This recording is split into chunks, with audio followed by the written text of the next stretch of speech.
Witam serdecznie na kanale kuchniamagdy.pl. Dzisiaj przygotujemy ciasto z kremem budyniowym i płatkami ryżowymi.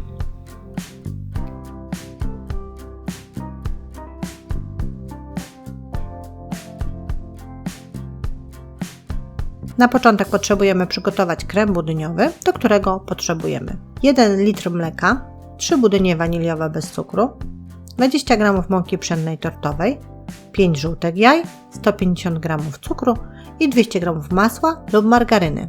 A dodatkowo do ciasta potrzebujemy 260 g herbatników maślanych i 70 g płatków ryżowych. A więc tak, na gazie stawiamy garnek z szerokim dnem, a do środka wlewamy 900 ml mleka. Włączamy gaz i zostawiamy mleko, żeby się gotowało.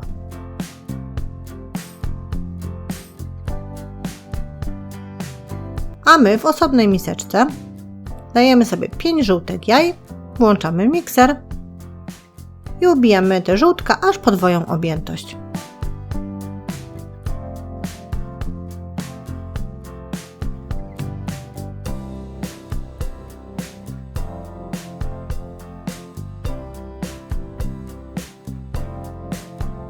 Następnie dosypujemy 150 g cukru, nadal miksując. I robimy to tak długo, aż żółtka zmienią barwę na taką jaśniejszą, czyli po prostu powstanie kogiel-mogiel.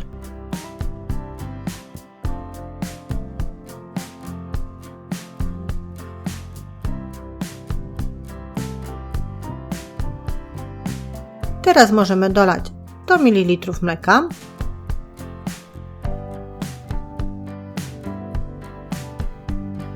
Nadal miksujemy, łączymy składniki ze sobą.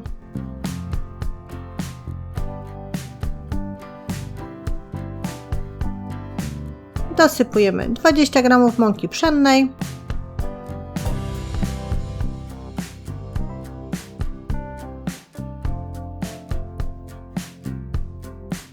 oraz 3 budynie waniliowe bez cukru. Mikser nadal nam chodzi, łącząc wszystkie składniki.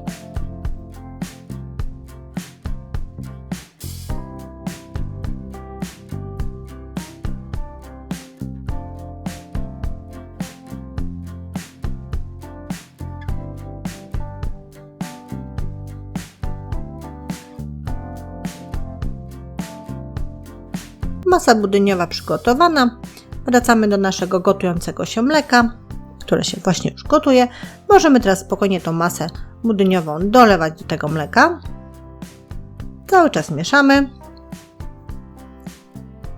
A po wlaniu całej masy budyniowej musimy cały czas nasz budyń mieszać. No niestety budyń ma tendencję do przypalania, więc musimy cały czas pracować nad tym, żeby nam się nic nie przypaliło mieszając. Czy to tak trzepaczką, jak Państwo widzą, czy jakąś silikonową łopatką. Gotujemy budyń, aż powstaną takie gajzery, bąbelki powietrza. Wtedy wiemy, że budyń się ugotował i krem budyniowy nam później się uda. O, tak jak tu z boku Państwo widzą, gejzerek powietrza jest. Wtedy wyłączamy gaz, a nasz budyń albo w tym garku, albo tak jak my mogą Państwo przełożyć gorący budyń do chłodnego naczynia, wtedy on szybciej wystygnie. Ale nieważne, czy Państwo zostawią budyń w gorącym garnku, czy w przełożonym jakimś naczyniu.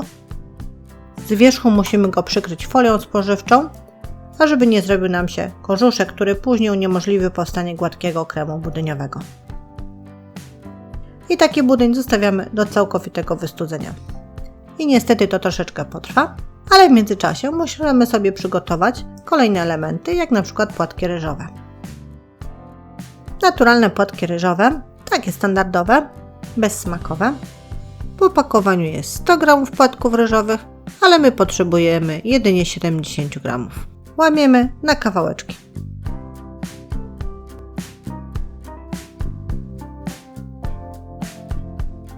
Taki efekt końcowy łamania ich. Odkładamy sobie na później będziemy ich używać. A teraz foremka i spód ciasta. Foremka prostokątna o wymiarach 24×36 cm wyłożona papierem do pieczenia, a na wierzch wykładamy pierwszą warstwę herbatników maślanych. Wykładamy tak, żeby pokryły całą powierzchnię foremki. Czasami trzeba będzie je dociąć.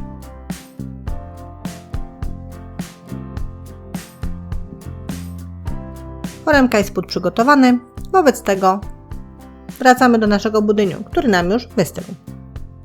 Zdejmujemy folię spożywczą.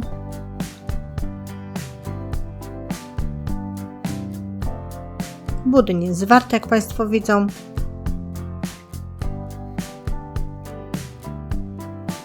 Tak więc do miski dajemy teraz 200 g masła lub margaryny i mikserem ucieramy na puszystą masę.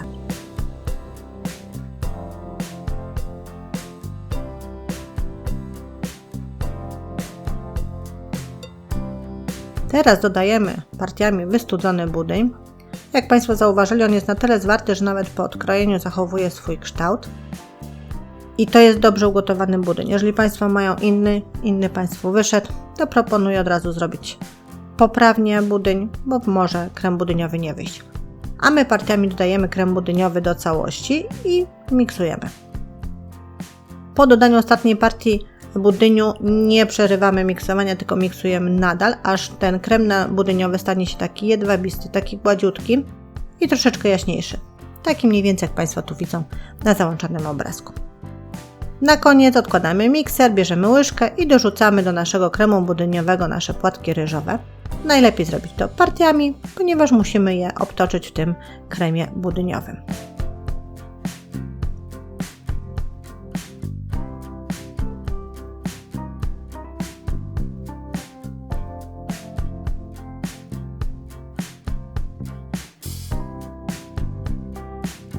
Wracamy do naszej foremki z przygotowanym spodem i ten krem budyniowy z płatkami ryżowymi wykładamy na wierzch herbatników. Robimy to partiami, żeby nam się herbatniki nie rozjechały.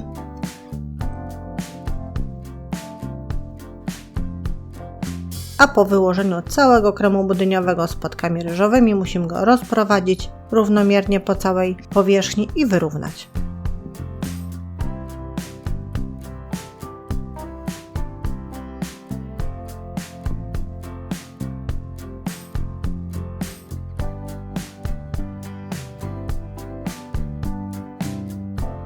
Na górę naszego ciasta wykładamy kolejną partię herbatników maślanych, przykrywając cały wierzch ciasta.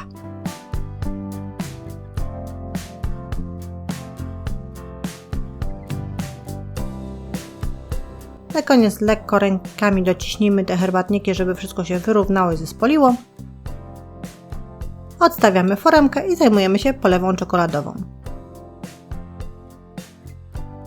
do której potrzebujemy 2 czekolad mlecznych, 4-5 łyżek mleka oraz 80 g orzeszków ziemnych. Przygotowujemy sobie kąpiel wodną do rozpuszczenia czekolady, czyli garnek, gdzie jest woda. Nad wodę zostawiamy miseczkę, do miseczki dajemy czekoladę mleczną i te 4-5 łyżek naszego mleka stawiamy na gazie i rozpuszczamy czekoladę. Powstaje nam polewa czekoladowa. Zdejmujemy ją z gazu, ale nie zdejmujemy z tej gotującej się wody, ponieważ musimy teraz dosypać 80 g orzeszków ziemnych drobno pokrojonych, jak Państwo tu widzą, i wszystko ze sobą dokładnie wymieszać. A nie chcemy, żeby polewa czekoladowa nam już zastygała, więc gorąca woda nam nadal spod spodu ogrzewa miseczkę.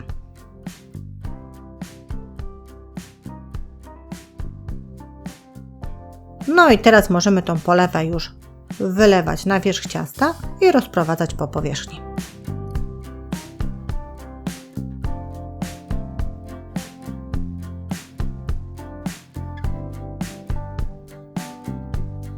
Po dokładnym wyłożeniu i rozłożeniu tej polewy został nam ostatni element przygotowania ciasta, czyli włożenie foremki do lodówki. Najlepiej na 12 godzin, ponieważ po tym czasie herbatniki zmiękną i dobrze zespolą się z ciastem, a całe ciasto nabierze oryginalnego smaku. A ja żegnam się z Państwem, zapraszając na kolejne przepisy i porady na kuchniamagdy.pl.